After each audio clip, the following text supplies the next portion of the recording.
ஓம் ஸ்ரீ குருப்பியோ நமக. ஓம் சக்தி பராசக்தி. வணக்கம். நான் உங்கள் ஆஸ்ட்ரோலக்ஷ்மி.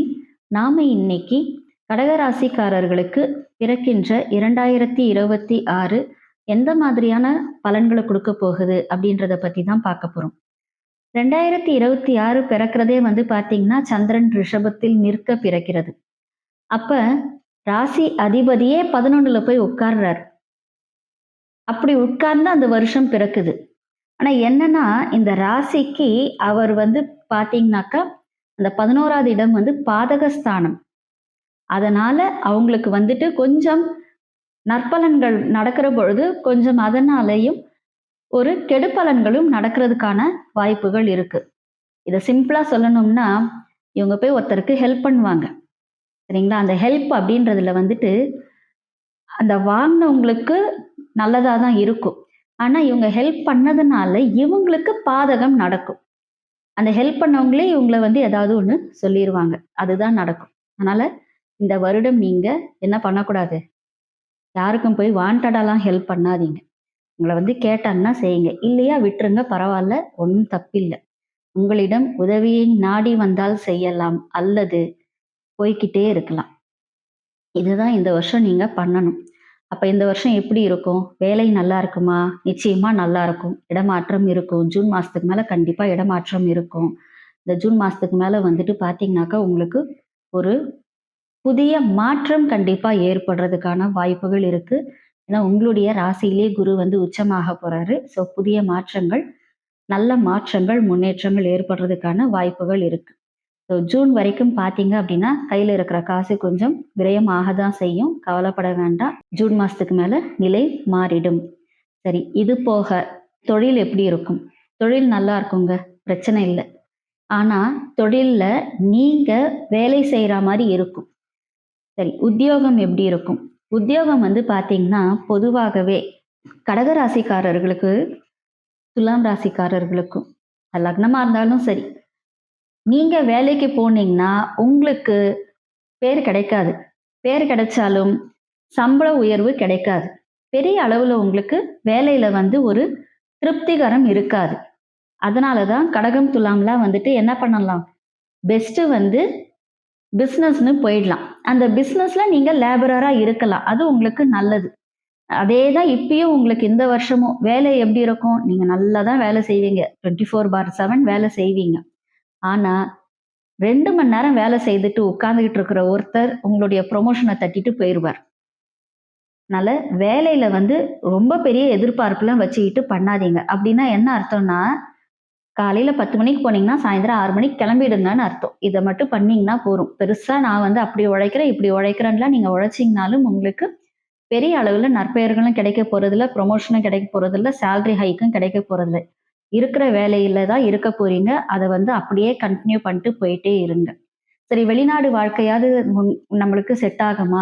கண்டிப்பா செட் ஆகும். வெளிநாட்டுக்கு முயற்சி பண்ணுங்க. இந்த வருஷம் உங்களுக்கு உறுதியாக கிடைக்கிறதுக்கான வாய்ப்புகள் இருக்கு.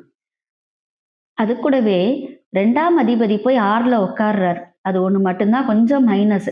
அது அது என்ன பண்ணும் அப்படின்னு பார்த்தீங்கன்னா, வேலைக்கு போய் சம்பாதிக்க வேண்டிய நிலை அப்படின்றது இருக்கும். அதே மாதிரி குடும்பத்துல கொஞ்சம் குழப்பங்கள் ஏற்படும். இருந்தாலும் விட்டு கொடுத்து சென்றால் குடும்பத்துல பிரச்சனைகள் குறையறதுக்கான வாய்ப்புகள் இருக்கு. அதே மாதிரி யாருக்கும் வாக்கு மட்டும் கொடுக்காதீங்க. இதை செய்யறேன், அதை செய்யறேன்ற வாக்கு மட்டும் கொடுக்காதீங்க. செய்ய முடியாம போறதுக்கான வாய்ப்புகள் இருக்கு. கடன் வாங்குற சூழ்நிலையெல்லாம் இல்லை. அதனால கடன் சேருமோ அதுவோ இதுவோ எதுவுமே யோசிக்க வேணாம். இருக்கிற கடனை தான் அடைக்க போறீங்க. மேற்கொண்டு கடன் வாங்குறதுக்கான வாய்ப்புகள் இல்லை. சரி, அப்ப எனக்கு சொந்த வீடு கிடைக்குமா? எல்லாமே கிடைக்கும். இதுக்கு மட்டும் நீங்க முயற்சி பண்ணீங்க அப்படின்னா, பேங்க் மூலமா நீங்க லோன் அப்ளை பண்ணி புதுசா ஒரு வீடு வாங்குறதுக்கான வாய்ப்புகள் இருக்கு.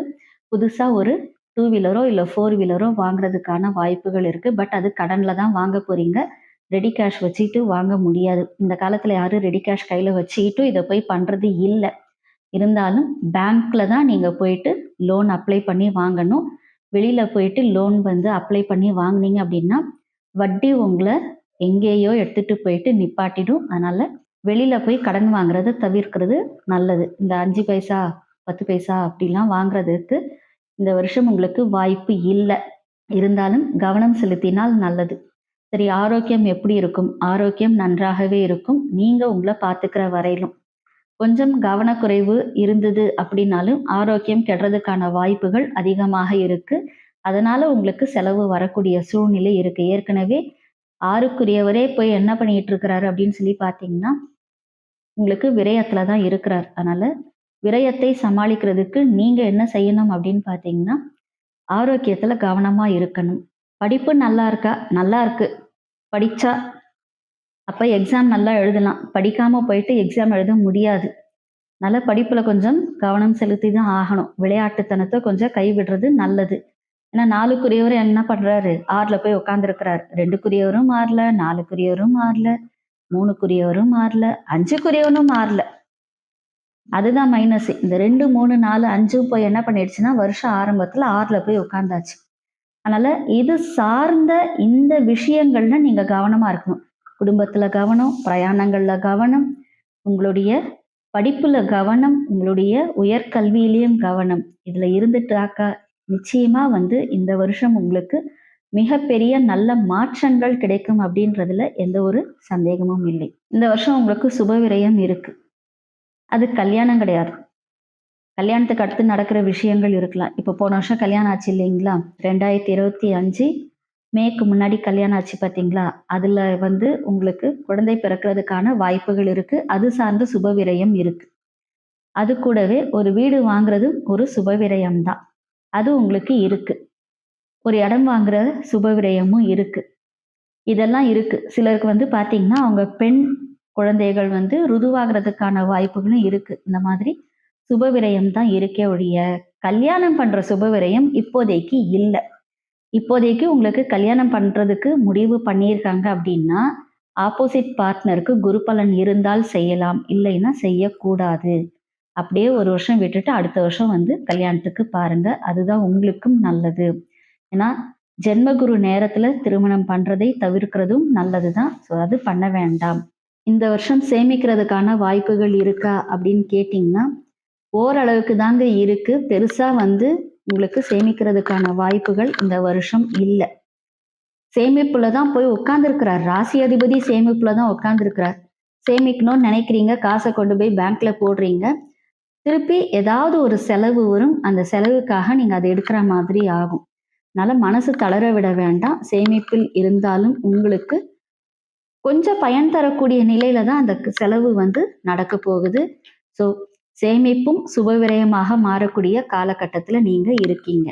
சரி, இதெல்லாம் தாண்டி எனக்கு ஒரு நல்ல பலன் நடக்கணும். இதுக்கு நான் என்ன செய்யணும் அப்படின்னாக்கா, நீங்க எந்த அளவுக்கு லலிதா சகஸ்ரநாமத்தை பாராயணம் செய்றீங்களோ, அந்த அளவுக்கு உங்களுக்கு நன்மைகள் நடக்கிறதுக்கான வாய்ப்புகள் இருக்கு. இது கூடவே நீங்க அபிராமி அந்தாதியும் பாராயணம் செய்யலாம். இதுல 2ல கேது இருக்க தான் இந்த வருஷம் பறக்குது இல்லையா? அங்க குடும்பஸ்தானம்ல. அதனால கோளாறு திருப்பதிகமும் தினசரி படிக்க முடியும்னா படிங்க. இல்ல அப்படின்னா கூட வாரம் ஒரு முறையாவது கோளாறு திருப்பதிகம் படிக்கிறது. சாரி, கோளறு திருப்பதிகம் படிக்கிறது உங்களுக்கு நல்லது செய்யும். இதையெல்லாம் தாண்டி உங்களுக்கு பக்கத்துல இருக்கக்கூடிய அம்மன் கோவில்களுக்கு போறது ரொம்ப ரொம்ப சிறப்பு. முடிஞ்சா கிரிவலம் போங்க. அது நீங்க எந்த ஊர்ல இருக்கீங்களோ அந்த ஊர்ல இருக்கிற கிரிவலத்துக்கு போங்க. கண்டிப்பாக உங்களுக்கு இந்த வருடம் ஒரு மாற்றம் தரக்கூடிய வருடமாக அமையும் என்பதில் எந்த ஒரு சந்தேகமும் இல்லை.